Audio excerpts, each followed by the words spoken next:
What is going on, everyone? Scion's here with the Everyday Grind. Today, we're going to review Dungeons & Dragons Dark Alliance. Is it worth the money? Is it a good game? All of those things. We're going to take the good, we're going to take the bad, we're going to mash them together, and then we're going to talk about it. If you want to talk about this game, if you want to come tell me I'm wrong, you can catch me live every day except Thursday and Sunday on Twitch. And please like and subscribe to this YouTube channel. So let's get into it. Dark Alliance review. Is it a good game? Is it fun? Is it worth the money? Let's go.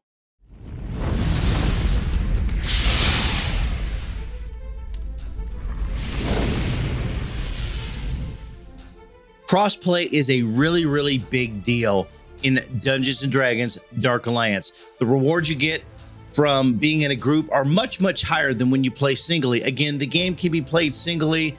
It's a lot more grindy. It's been no secret that the game developer Tuque, I think that's how you say it, made this game for consoles, and nothing could be more obvious than this article right here by Game Guides. I couldn't find out how to connect with my friends on Steam. Well, there's a reason why you can't connect with your friends on Steam. It's not ready yet. Why you would say, hey, this game is great with your friends, it's perfect for crossplay, and then not have that enabled for all of the players is beyond me. It's, again, money, it's a rush job. But I found this article from Game Guides. I'll link the description below. How to invite friends to a party. So again, I found it here. You have to do it through your social menus, but this I found really interesting. As you go down right here, a couple of things to keep in mind. Windows Store for PC and Xbox consoles have crossplay enabled by default, and a future patch will add Steam crossplay to those platforms. PlayStation will not feature crossplay with those, nor does it have crossplay, generation crossplay at launch. Cross-generation crossplay for PlayStation is coming in an update after launch. So why you would ever do that? Well, I understand, and when you play the game, you can tell that it's very console oriented. PC was just, hey, we have to do it. Let's just put some stuff in there and we'll make those guys happy. I don't have an issue with that, really. The game plays much differently on PC than it does on console. It's definitely very difficult in some instances to play the game with a mouse and keyboard, but that's how I prefer it. It would be better if I played with a controller. That's just not me. But I really, really struggle with, and I'm not trying to come down hard on Tuque, but it doesn't make sense. Why would you release a game where you push and promote crossplay and then not have it ready on all platforms? That's a bit of an issue. But I wanted you guys to see this. Again, I will leave the link in the description down below. Let's get into some gameplay. I just wanted to go over very quickly your 4 choices. You can only pick one of 4 characters to play. Regis is not in here. Again, this game is story-based. It's a story-based video game. But look at the attribute levels on these characters. They're extremely low. I was really surprised by that. And I also found out that if you are playing a specific character, say you want to be Dritz, in crossplay, if someone else is Dritz and they're first on that list, you have to pick another character. That's kind of an issue. So like you can't play with 4 Bruners or 4 Dritzes. You have to be able to play all of the characters. But let's go in here. Let's take a look at it. Again, looking at these attributes, I really found that these attributes starting were very, very low.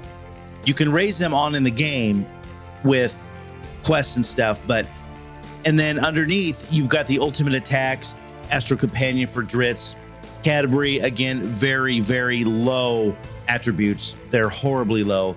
For ultimate attack, Arcane Arrows. Moving on to Wolfgar.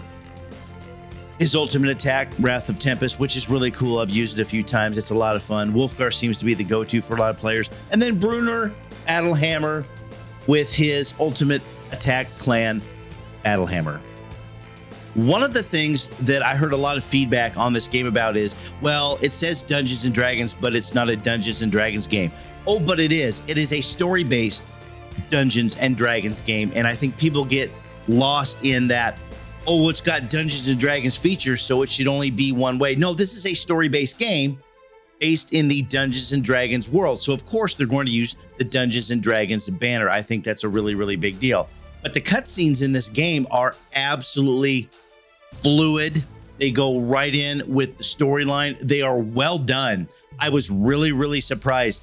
These are upper level, as far as I'm concerned, cutscenes. And we're going to go through one right here. A little bit of some spoilers coming in, but not a whole lot. And one of these goblins is about to have probably the worst day ever. And this cutscene, just the interaction depicting how goblins really are and how angry they are all the time and they don't care about each other. It was just well done. I was thoroughly impressed with how this cutscene went. And there's funny stuff in it. There's serious stuff in it. There's heroic stuff in these. And I'm not done with cutscenes. I can't wait for the next cutscene. I've got 25 hours into the game right now, and there's more cutscenes for me. Here we go. Boink and doink. I mean, that's a sad day right there. However, everyone else is just happy about it. I actually laughed at this cutscene. I was like, yep, that's how it would be. That's how I've always envisioned these cutscenes to go, with goblins and Verbeeg and all of these big nasty monsters. So going forward, don't forget, these cutscenes are waiting for you. It's one of the good things in this game that you do not want to miss. Let's get into the gameplay. So here's my level 7 Dritz. As you can see, my experience, I've gained 1,150 experience. I need to get to 1,600 for my next level. You can see that with the attributes, as I was speaking earlier, I was able to raise those. My dexterity's at 18, my constitution's at 10. I'm starting to work on my charisma, my strength, and it gives you attribute points to spend. You find them on your missions and you get them as you level. So it's not really a big deal, but it is a grind. But here's the issue, and I think there's some bouncing that needs to happen with the experience points. As you look into the map, there's a lot going on in the map as well. So again, 25 hours in, and there's plenty to do. There's also a world map, which I haven't opened up yet, that is available. I'm going to choose one of the missions here, and there it is. So it tells you what your combat score is on the right-hand side of the difficulty setting.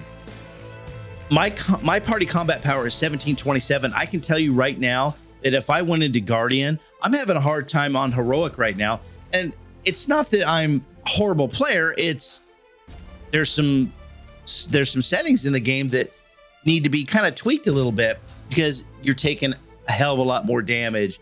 Or one of the things, and you're going to see it later on in the gameplay, is you get knocked down and you stay down and you just get beat on and beat on and beat on, and you can't get out of it, and you're taking a bunch of damage, which is a little frustrating. And if you look on the right-hand side of this screen right here on the challenge rating, it says challenge rating 2. If you go down, you notice that I needed about 500 experience points to get to my next level. If you go down to the bottom, the experience for this on heroic difficulty, this quest is 155. So I need to do this a few times. Now, again, crossplay is a big deal. You get more experience doing crossplay. You're going to want to do crossplay. Unless you just want to play by yourself, you're going to be here forever grinding these. But let's move forward and let's get into some of the gameplay. Again, when you zone in, each of these zones is absolutely great. The graphics are awesome. Your companions speak out. They talk. They have a lot to say. When you have companions together, they talk to each other, which I think is really cool. It's a great story form. Again, I'm going to just tell you that it's a great story form game, but the game plays just like a dungeon crawler. You need to make sure that you go in and you're hitting everything. There's Easter eggs for storylines. If you've read the books like I have, you know the stories, there's things that you didn't know before that are there. You need to go smash all of the things, and you need to explore every nook and cranny. They've got stuff everywhere. They've got it in every corner. There's chests. I've missed attribute points because I was like, oh, I didn't know that was up there, when I went back and did the quest again, or did the mission again. So I had a great time, and I'm still having a great time playing these characters. I highly encourage you to play this game. I think it's in the right spot. I think it needs to be tweaked. So a few things for me about this game. Number one, they need to fix the crossplay. You do not release a game, in my opinion, saying, hey, crossplay is where it's at, play with your friends. And then on the first day, it doesn't matter what platform it is. It should never matter what platform it is, that you cannot play with your friends. That's an issue. That tells me that you weren't ready. Number two, they do have the quick play option, but that's not optimal. They just didn't do it, right? They just didn't do their due diligence on the other platforms. We got crossplay. They'll deal with it. They'll pay us money. Now, the big question is the game worth your money? The game's fun to play. There's nothing wrong with the game. They're going to have tweaks. They're going to fix some things just like any other game. They're going to have hot fixes and bug fixes and all that other stuff. But is the game worth your money? Here's what I will tell you. Whenever you're choosing a game, number one, you need to ask yourself, am I having fun? Number two, how many hours of gameplay am I getting for my $39.95? That's the whole thing.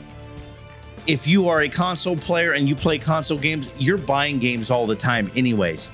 $40 to get lost in a game for a month if you have a job and you don't play the game 24 hours a day, 7 days a week.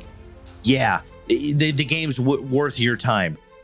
If all you're going to do is play the game until you can't play it anymore, maybe not, because you're probably going to run out of stuff. Now, I do understand that Tuque is coming out with something else to the game. They're going to add to the game later on this summer. That's the buzz. I haven't seen anything official on that yet, but I think that's definitely something that would behoove them to do, along with them implementing their crossplay changes. So that's my rating. That's the game. If I'm going to give the game a rating out of 1 out of 10, on storyline, I'm going to give it a 10. On just gameplay and game features, I'm going to give it, I'm going to give it a 7. I'm going to give it a 7. I think it's worth the money, but you have to understand what the game is and how it plays. So that's my review. That's it for me, everyone. Don't forget, I stream on Twitch every day except Thursday and Sunday. And please like and subscribe to this YouTube channel down below. I appreciate your support. Thanks for watching, and we'll see you next time.